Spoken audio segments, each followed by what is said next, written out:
पति के जाते ही ससुराल बदल जाता है। रजनी के पैर घर के दरवाजे पर ही ठिठक गए। अंदर जाना चाहती थी, लेकिन जा नहीं पा रही थी। आंखों से अनवरत आंसू बहे जा रहे थे। तभी पीछे से आकर भाई ने हाथ थामा। उसने पलटकर देखा तो भाई को देखते ही उसका रोना छूट गया। भाई के इशारे से उसे अंदर जाने के लिए कहा, पर उसकी हिम्मत नहीं हो रही थी। ये वही घर था जिसमें कभी वो महेश की दुल्हन बनकर आई थी, और आज इस घर से महेश की अर्थी उठने वाली थी। कल रात ही महेश को साइलेंट अटैक आया था और कुछ ही क्षण में उसकी मृत्यु हो गई। रजनी उस वक्त अपनी दोनों बेटियों के साथ मायके गई हुई थी। रात को ही उसके चाचा ससुर से फ़ोन करके उसके पिता को बता दिया था। जैसे ही यह खबर वहाँ मायके पहुँची, वैसे ही मायके वाले फटाफट आधे घंटे में वहाँ से रवाना हुए। आखिर 7 घंटे का सफ़र तय कर वो लोग यहाँ पहुँचे। यहाँ लोगों का अच्छा खासा तांता लगा हुआ था। तभी बेटियां बिलखती हुई रजनी से लिपट गई, पर जो खुद ही होश में ना हो वो भला बच्चों को कैसे संभाले। मम्मी और भाभी ज़बरदस्ती उसे हिम्मत देती हुई अंदर लेकर गईं। उस बड़े से बरामदे में कुछ औरतें सास को घेरे बैठी हुई थीं। ननद और जेठानी भी एक तरफ बैठी रो रही थी। रजनी के आते ही रुदान और तेज हो गया। शायद वो लोग रजनी का ही इंतज़ार कर रहे थे। रजनी के आते ही बस 20 मिनट में महेश की अर्थी उस घर से उठी और कुछ क्षण में ही वो शख्स यहाँ से चला गया जिसके पीछे वो इस घर में थी। अपनी बेटियों को सीने से लगाए उसका रोना छूट रहा था। कहने को पूरा परिवार वहीं था, पर महेश के जाते ही ऐसा लगा जैसे सब कुछ छूट गया। कुछ ही देर में उस दिन की सभी क्रियाएं करके मायके वाले भी वहां से रवाना हो गए। बस रजनी की माँ वहां रजनी के पास रुक गई। सब एक दूसरे को हिम्मत दे रहे थे, पर रजनी को कोई हिम्मत नहीं दे रहा था।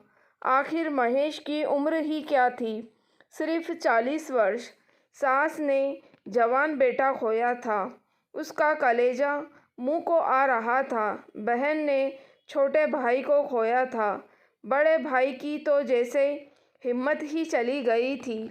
उसकी दोनों बेटियां उससे लिपट कर रो रही थीं, और उन दोनों को चुप कराने के लिए, हिम्मत बढ़ाने के लिए कौन था? सिर्फ रजनी और उसकी माँ।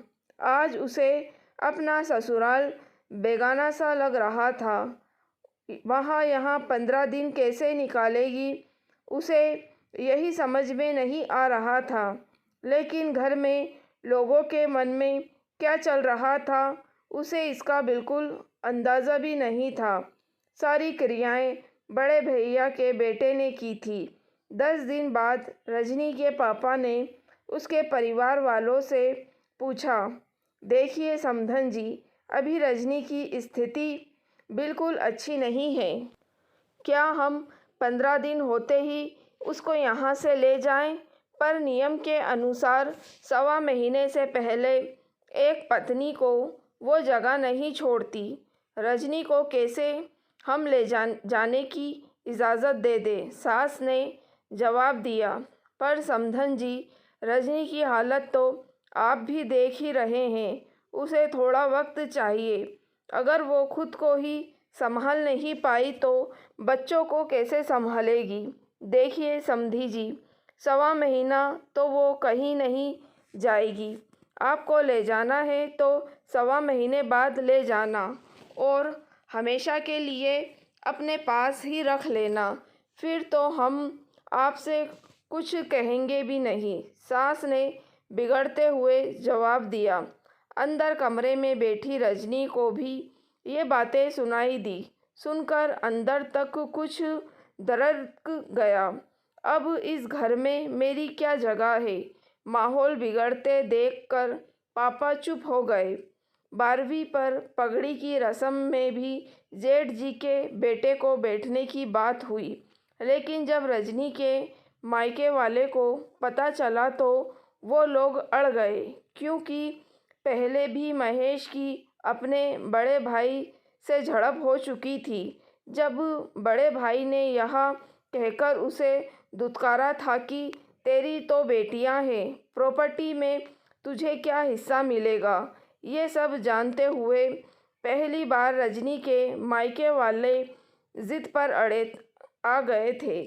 पगड़ी की रस्म करवानी है तो आपको या तो रजनी को पगड़ी पहनवानी पड़ेगी या फिर उसकी बेटी को। बड़े भाई के बेटे को बिठाने का क्या तुक है, जबकि महेश जी का अपना पूरा परिवार है। हमारे यहाँ औरतों को पगड़ी नहीं बनती, जेठ जी ने कहा। जो नहीं होता है वो अब होगा। रजनी का हक हम किसी को लेने नहीं देंगे। आखिर रजनी के परिवार को रजनी को ही संभालना है, पर वह तो इस हालत में ही नहीं है। और ऊपर से उसकी बेटियां ही तो हैं, वो तो शादी करके कल को ससुराल चली जाएंगी, जबकि पगड़ी एक जिम्मेदारी होती है। कोई बात नहीं, हम उसे सहारा देकर बिठा लेंगे, पर कभी ना कभी तो होश में आएगी। और सही कहा आपने, पगड़ी एक जिम्मेदारी है, उनके परिवार की जिम्मेदारी रजनी ही उठाएगी। आखिर मायके वालों की जिद के कारण पगड़ी रजनी को बांधी गई। बाद में पापा ने दादी सास से रजनी को ले जाने के बारे में बात की। ये पहली बार था जब पापा ने दादी सास से पूछा था। आखिर दादी सास ने कहा। तब जाकर 20 दिन बाद रजनी के मायके वाले उसे मायके लेकर गए थे, लेकिन अभी कुछ दिन ही बीते थे कि जेठ जी का फ़ोन आया। हम लोग कल आ रहे हैं, रजनी को घर पर ही रखिएगा। कुछ ना कुछ तो उसके मन में पक रहा था। ये बात तो रजनी के मायके वाले समझ रहे थे, पर क्या, वो तो कल उनके आने पर ही पता चलेगा। खैर, दूसरे दिन के जेठ जी अपने चाचा जी के साथ वहाँ पहुँचे। रजनी के साथ उसके पूरे मायके वाले वहाँ मौजूद थे। चाय पानी पीने के बाद वो लोग सीधे मुद्दे पर आए। देखिए समधी जी, अब आपको तो पता ही है कि महेश इस दुनिया में नहीं रहा और रजनी की सिर्फ 2 बेटियां हैं। ऐसे में हम चाहते हैं कि रजनी इन पेपर्स पर साइन कर दे, जो हमने हमारे पूरे परिवार के सर्वसम्मति से बनवाए हैं, और माँ की भी यही इच्छा है। क्या लिखा है इन पेपर्स पर, ज़रा खुलकर बताइए, रजनी के भाई ने कहा। ये हक त्याग के पेपर्स हैं। हमारी जो पुश्तैनी ज़मीन है उस पर से रजनी को अपना हक त्याग करना पड़ेगा। बदले में हम रजनी की दोनों बेटियों की शादी की जिम्मेदारी अपने सिर पर लेते हैं। भविष्य में उन दोनों का विवाह हम धूमधाम से करवा देंगे। रही बात मकान में हिस्सेदारी की, तो इसका 1/3 हिस्सा हम रजनी को देने को तैयार है। वो वहाँ पर अपनी बेटियों के साथ आकर रहे। इसके अलावा जो महेश की सेविंग है वो रजनी के पास है, जिससे वो अपना गुजर बसर कर सकती है।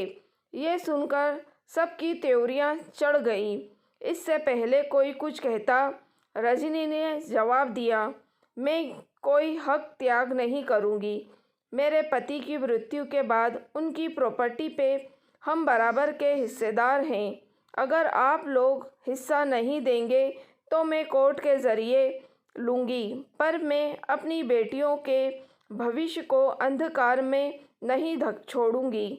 इस प्रॉपर्टी पर मेरी बेटियों का बराबर का हक है, और माँ इन सब के लिए तैयार है तो कह दीजिएगा उनसे कि उनका बेटा गया है, पर उसकी पत्नी और 2 बेटियां अभी जिंदा हैं।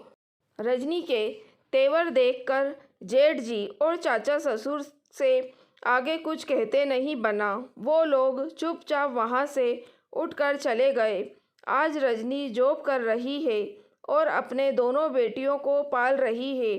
उसके माता पिता ने अपनी तरफ से उसे एक फ्लैट गिफ्ट कर दिया जिसमें वो अपने दोनों बेटियों के साथ रह रही है। अभी तक प्रॉपर्टी का मैटर सॉल्व नहीं हुआ है। ससुराल वाले उस पर अभी भी दबाव बना रहे हैं कि वो अपना हक त्याग दे, पर वो अभी तक जिद पर अड़ी हुई है। अभी भी मैटर पेंडिंग ही चल रहा है। कई बार इतनी मानसिक तनाव के बाद दिल में एक हुक सी उठती है कि सब कुछ छोड़ दे, पर बेटियों को देखकर फिर हिम्मत कर खड़ी हो जाती है। दोस्तों, अगर आपको कहानी पसंद आई है तो प्लीज़ आप मेरे चैनल वॉइस ऑफ नीलोफर को सब्सक्राइब ज़रूर कीजिएगा और मेरी वीडियो को लाइक और शेयर भी ज़रूर कीजिएगा। Thank you for watching.